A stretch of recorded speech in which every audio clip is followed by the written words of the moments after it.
بسم الله الرحمن الرحيم الحمد لله رب العالمين والصلاة والسلام على أشرف الأنبياء والمرسلين نبينا محمد وعلى آله وصحبه أجمعين أما بعد.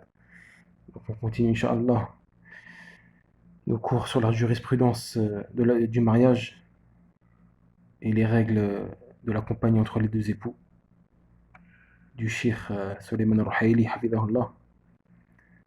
Donc on s'était arrêté à la polygamie. Quel est le jugement de la polygamie? Donc le Cheikh Suleiman al-Ruhaili il dit: les savants et les gens doués de raison sont tous d'avis que la femme ne peut se marier qu'avec un seul homme et qu'il lui est pas autorisé de se marier avec deux hommes en même temps. Et la sagesse dans cela est claire, car c'est la femme qui tombe enceinte. Et si elle se marie avec plus d'un homme à la fois, les généalogies des enfants seraient ambiguës et on ne saurait savoir à quel père l'enfant s'affilie si cette femme-là a plusieurs hommes en même temps. Et aussi la création de la femme et sa nature saine ne peut supporter le fait qu'elle se marie avec plusieurs hommes en même temps. Et c'est Allah qui a créé l'homme et il sait ce qu'il peut supporter. Et c'est lui qui a créé la femme et il sait ce qu'elle peut supporter. Et le Cheikh Suleiman il continue de dire, il dit: et les savants sont tous d'avis que la polygamie pour l'homme est légiférée. Car Allah, il dit dans le Coran, il dit: il est permis d'épouser 2, 3 ou 4 parmi les femmes qui vous plaisent. Mais si vous craignez de n'être pas juste avec celle-ci, alors une seule ou des esclaves que vous possédez. Cela afin de ne pas faire injustice. Donc Allah a donné le choix à l'homme de se marier avec 2, 3 ou 4 femmes. Ou bien une s'il a peur de ne pas être équitable entre elles. Et aussi ce qui prouve que la polygamie est légiférée, c'est la pratique du prophète sallallahu alayhi wa sallam. Sa pratique prouve que la polygamie est légiférée, car il s'est marié avec plusieurs femmes. Et pareil pour les compagnons. Beaucoup de compagnons ont pratiqué la polygamie. Et le prophète sallallahu alayhi wa sallam a approuvé cela et n'a pas réprimandé.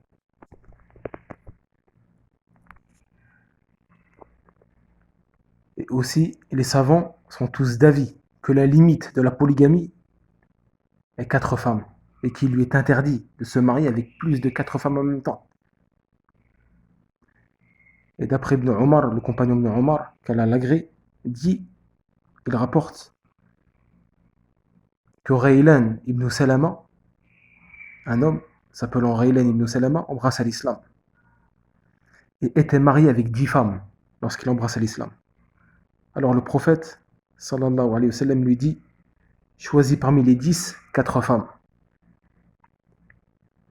Donc là on vient de voir que les savants sont tous d'avis que la polygamie est autorisée pour l'homme, que sa limite est 4 femmes.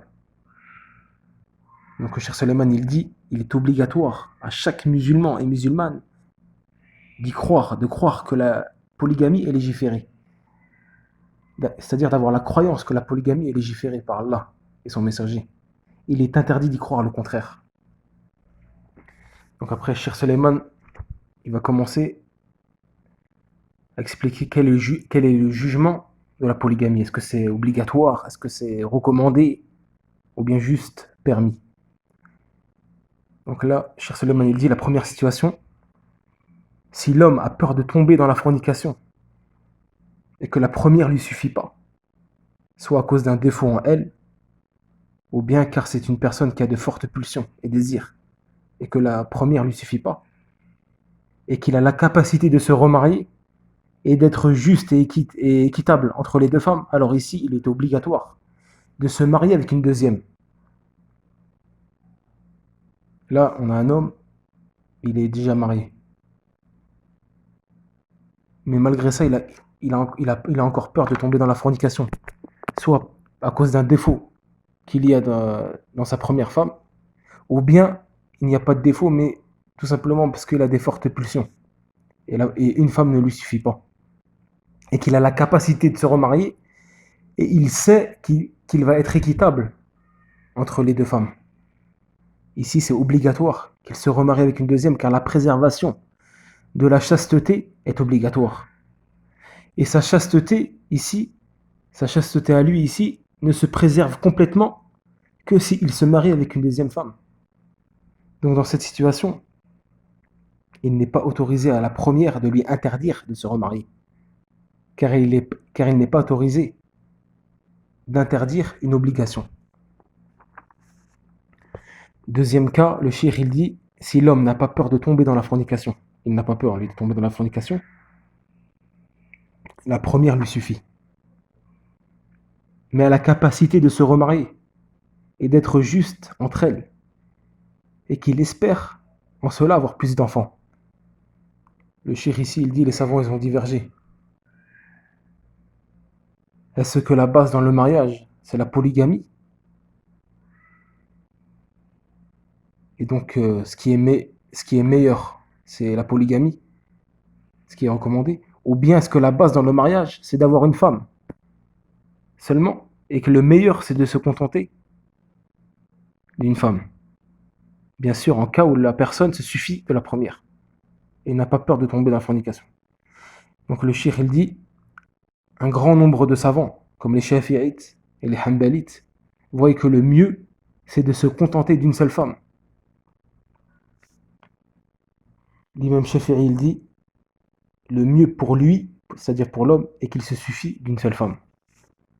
Les Hanbalites disent dans leur livre, il est recommandé de se marier avec une seule femme. Et cela est l'avis de Shir al-Uthaymin parmi les contemporains.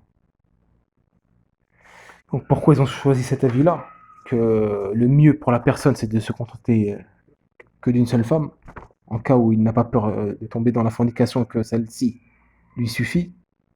Pourquoi ils ont dit ça? Ils ont choisi cet avis-là. Ils disent car le fait d'être à l'abri de l'injustice et l'iniquité est quelque chose de précieux. Et dans la polygamie, il y a un grand risque de tomber dans l'iniquité. Et que la base, l'homme, ne peut être équitable dans toute part. Et Allah Azza wa Jalla, il dit, vous ne pourrez jamais être équitable entre vos femmes, même si vous en êtes soucieux. Ne vous penchez pas tout à fait vers l'une d'elles au point de laisser l'autre suspendue. Donc ces savants-là, les Shafi'ites, les Hanbalites et parmi les contemporains Charles Uthaymin, voient que la base c'est de rester avec une femme, si on se suffit d'une femme. Et que le mieux, c'est d'avoir une femme. Et ils ont donné ce verset comme preuve. Vous ne pourrez jamais être équitable entre vos femmes, même si vous en êtes soucieux. Ils disent car, comme on a dit, car le fait d'être à l'abri de l'injustice et de l'iniquité est quelque chose de précieux. Et la polygamie, il y a un grand risque dans la polygamie de tomber dans l'iniquité. Mais certains savants ont répondu à cette déduction. Ils ont répondu à cette déduction. Ils ont dit que ce qui est voulu dans ce verset, lorsqu'Allah il dit « Vous ne pourrez jamais être équitable entre vos femmes, même si vous en êtes soucieux », c'est-à-dire, ça c'est... Ce qui est voulu ici, c'est les choses que la personne ne peut pas contrôler, comme les sentiments, l'amour. Ici, l'amour, on ne peut pas le contrôler, c'est un sentiment qu'on ne peut pas contrôler. Ça se trouve, la personne elle va aimer la première plus que la deuxième, ou bien la deuxième plus que la première. Ça, c'est quelque chose, c'est dans l'incapacité de la personne de gérer ça. Et c'est ça qui est voulu dans le verset. Par contre, il lui est obligatoire d'être équitable dans ce qu'il peut être équitable. Comme par exemple les actes, les paroles. Les actes et les paroles sont dans la capacité de l'homme. Il peut être équitable dans ça. Contrairement au sentiment et à l'amour. L'amour, on ne contrôle pas. Allah Azza wa Jal, il ne va pas nous demander par rapport à ça. Et nous juger. Par contre, ce qui est en la capacité de l'homme, qui sont les actes et les paroles, ici, il se doit d'être équitable dans les paroles et les actes envers ses femmes, car cela est dans sa capacité. Donc dans le verset, ce qui est voulu, quand Allah il dit vous ne pourriez jamais être équitable entre vos femmes, même si vous en êtes soucieux. C'est-à-dire ça, c'est pas pour ressentiment et à l'amour. Donc là, certains savants ont répondu aux autres savants qui, euh, qui argumentent leur avis par rapport à ce verset. Comme quoi, on ne sera jamais équitable entre nos femmes. Donc le mieux, si la personne se suffit d'une femme, est de se contenter d'une seule femme, pour pas être injuste et tomber dans l'iniquité. Mais là, comme on a vu, ce qui est voulu dans le verset, c'est les sentiments et l'amour. Et une autre partie de savants voient que la polygamie est recommandée. Là, on a vu tout à l'heure une partie des savants qui disent que le mieux, c'est de se contenter d'une seule femme si celle-ci nous suffit. Et qu'on n'a pas peur de tomber dans la fornication. Mais une autre partie de savants voit que la polygamie est recommandée. Et que la base dans le mariage, c'est la polygamie. Et non d'avoir une seule femme. À la base, ils disent, ces savants-là, le mieux c'est d'avoir plusieurs femmes. Même si une nous suffit. Le mieux c'est de faire la polygamie. Ça, c'est l'avis des Hanafites et des Malikites. Et parmi les contemporains, c'est l'avis de Cheikh Ben Baz, rahimahullah. Et parmi leurs preuves, est qu'Allah a commencé dans le verset par la polygamie. Et seulement à la fin, il a cité la restriction d'une seule femme. Et cela en cas de peur de tomber dans l'iniquité entre elles. Comme on a vu tout à l'heure dans le verset, Allah il dit, il est permis d'épouser deux, c'est-à-dire il est permis d'épouser trois ou quatre, il est permis d'épouser deux, trois ou quatre parmi les femmes qui vous plaisent, mais si vous craignez de n'être pas juste avec celle-ci, alors une seule, ou des esclaves que vous possédez, cela afin de ne pas faire d'injustice. Donc Allah, ici il commence, il dit, il est permis d'épouser deux, trois ou quatre parmi les femmes. Il commence dans le verset par la polygamie. Donc ils ont dit, vu qu'Allah a commencé par la polygamie dans le verset, alors cela prouve que cela est meilleur. Mais certains savants ont répondu à cela aussi. Parmi eux, Charles Uthaymin a répondu à cet argument-là. Il dit que dans ce verset, il n'y a pas de preuve que la polygamie est mieux. Car Allah, il dit, tout au début du verset, il dit quoi? Juste avant de dire ça, il dit quoi? Et si vous craignez de n'être pas juste envers les orphelins, il est permis d'épouser deux, trois ou quatre parmi les femmes. Donc il dit quoi, Charles Uthaymin? Il faut revenir tout au début du verset. Voilà, il dit, et si vous craignez de n'être pas juste envers les orphelins, il est permis d'épouser deux, trois ou quatre parmi les femmes. C'est-à-dire que si vous craignez d'être injuste envers les orphelines qui sont sous votre tutelle, alors la porte est ouverte pour vous marier avec celles-ci, en les prenant en deuxième, troisième ou quatrième femme. Parce que certaines personnes, ils ont des orphelines. Certains hommes ont des orphelines sous leur tutelle, et des gens viennent pour se marier avec ces orphelines-là, mais ils refusent. Ils refusent de les marier. Ça, c'est une injustice envers elles, envers ces orphelines. Donc Allah, il dit quoi? Si vous craignez de n'être pas juste envers les orphelins, il est permis d'épouser deux, trois ou quatre parmi les femmes, c'est-à-dire de les épouser. Tu les prends en tant que deuxième, troisième ou quatrième. Il n'y a pas de mal. Donc Cheikh Uthaymin, il dit quoi? Donc dans le verset, il n'y a pas la permission. Dans le verset, il y a la permission, juste la permission de se marier avec plusieurs femmes, et non l'incitation. Donc ce verset-là prouve pas que la polygamie est mieux à la base, mais simplement prouve que c'est permis. Donc la deuxième preuve de ces savants qui disent que la polygamie est mieux à la base est que le prophète sallallahu alayhi wa sallam a pratiqué la polygamie. Et le prophète sallallahu alayhi wa sallam ne fait que ce qui est meilleur. Alors, troisième preuve que la polygamie est mieux, est que dans la polygamie, il y a un grand intérêt, un grand avantage. Cela permet de faciliter aux veuves et aux femmes divorcées de se remarier plus facilement et de préserver leur chasteté plus facilement. Cela permet aussi d'agrandir la communauté musulmane et leur nombre, car forcément, si la personne se marie avec plusieurs femmes, il aura plus d'enfants. Et donc, la communauté musulmane va s'agrandir. Cheikh Suleiman, il dit, leur quatrième preuve que la polygamie est meilleure à la base est que la plupart des hommes pieux de l'islam l'ont pratiquée, comme les compagnons et leurs élèves, les suiveurs, c'est-à-dire les suiveurs des compagnons, et beaucoup de savants de la communauté. Leur cinquième preuve qui prouve que, à ces savants-là, qui prouve que la polygamie est meilleure à la base, et que le compagnon de Abbas, qu'Allah l'agrée, un jour il demanda à son élève, Saïd ibn Jubayr, il lui demanda, es-tu marié? Donc Saïd ibn Jubayr, il lui répondit non. Alors Ibn Abbas lui dit, marie-toi, car les meilleurs de cette communauté sont ceux qui ont le plus de femmes. Donc là, Ibn Abbas, il dit que les meilleurs de cette communauté, ce sont ceux qui ont le plus de femmes.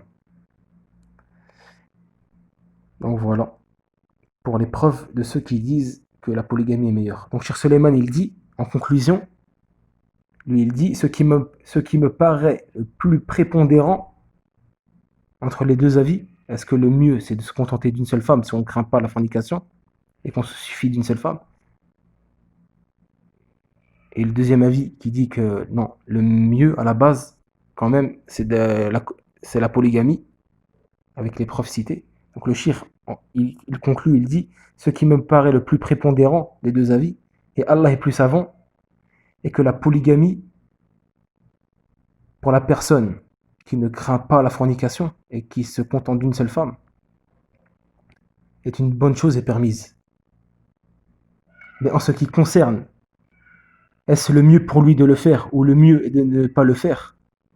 Alors ici, on doit regarder les avantages et les inconvénients. S'il y a plus d'avantages que d'inconvénients dans son remariage avec une deuxième, alors le mieux, c'est qu'il le fasse. Mais s'il y a plus d'inconvénients que d'avantages, ou bien que les avantages et les inconvénients sont égaux, alors le mieux pour lui est de se contenter d'une seule femme. Ça, c'est l'avis de Cheikh Suleiman. Là, il a donné un avis entre les deux avis. C'est un avis qui est au milieu, en fait. C'est un juste milieu. Ici, la personne, si elle se suffit d'une seule femme et n'a pas peur de tomber dans la fornication, alors il regarde les avantages et les inconvénients. S'il y a plus d'avantages que d'inconvénients de se remarier avec la deuxième, il le fait. C'est mieux pour lui de le faire. Et s'il y a plus d'inconvénients que d'avantages, ou bien les avantages et inconvénients sont égaux,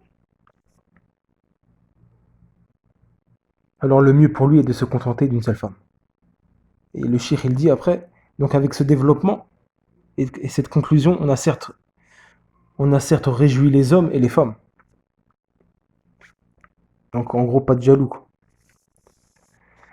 Après, le cheikh ramène encore quelques points, il dit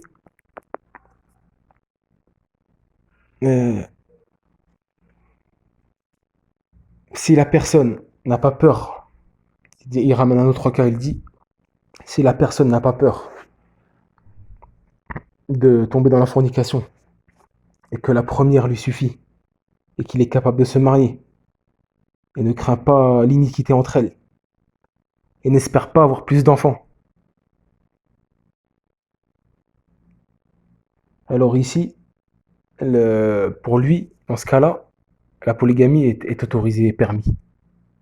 Est permis. C'est pas recommandé, c'est ni mieux, c'est ni. On dit pas aussi que le mieux c'est que tu restes avec une femme. On dit que c'est permis. Tu veux le faire, tu le fais. Tu le fais pas, tu le fais pas. C'est permis. Mais s'il a mis l'intention de se marier avec la deuxième, c'est-à-dire pour faire bienfaisance, pour être bienfaisant envers la deuxième, parce que par exemple elle est veuve ou bien orpheline, ou bien elle est divorcée, etc. Donc il a mis cette intention-là pour se marier avec cette deuxième-là, et elle est récompensée pour cette intention. Il ramène un autre cas, cher Suleiman Raheli, il dit, si la personne n'a pas peur de tomber dans la fornication et qu'elle se suffit d'une seule femme, de sa première femme, et qu'il a la capacité de se marier, et qu'il sait qu'il ne va pas être injuste envers ces deux femmes, il va pratiquer l'équité, mais que le fait de se marier avec plusieurs femmes, c'est-à-dire le fait de pratiquer la polygamie, va le distraire de l'étude de la science, ou bien de la da'wa, de prêcher. Admettons que c'est un étudiant, par exemple, ou bien un prêcheur, etc., un prédicateur, et que s'il se marie avec une deuxième ou une troisième, cela va le distraire de l'étude de la science, ou bien de faire la prédication et la da'wa. Alors ici, c'est détestable qu'il se marie avec une deuxième femme. Ici, c'est détestable. Pourquoi? Parce que ça va le distraire de l'étude de la science, ou bien le distraire de la prédication et la da'wa. Donc là, on a fini. Ça, c'est, voilà, bien sûr, le shir, il dit si ça le distrait. Mais si ça le distrait pas, le fait qu'il se marie avec plusieurs femmes, ça le distrait pas de l'étude de la science, de la prédication, la da'wa, etc. Là, c'est comme on a dit tout à l'heure dans l'explication. On revient à la première explication. Après, le shir, ici, il commence, après avoir fini par la polygamie, il commence à citer les mariages interdits. Donc ici, il y a plusieurs mariages qui sont interdits. On va voir, Inch'Allah, au prochain cours. Wallahu a'lam wa sallallahu ala nabiyyina Muhammad.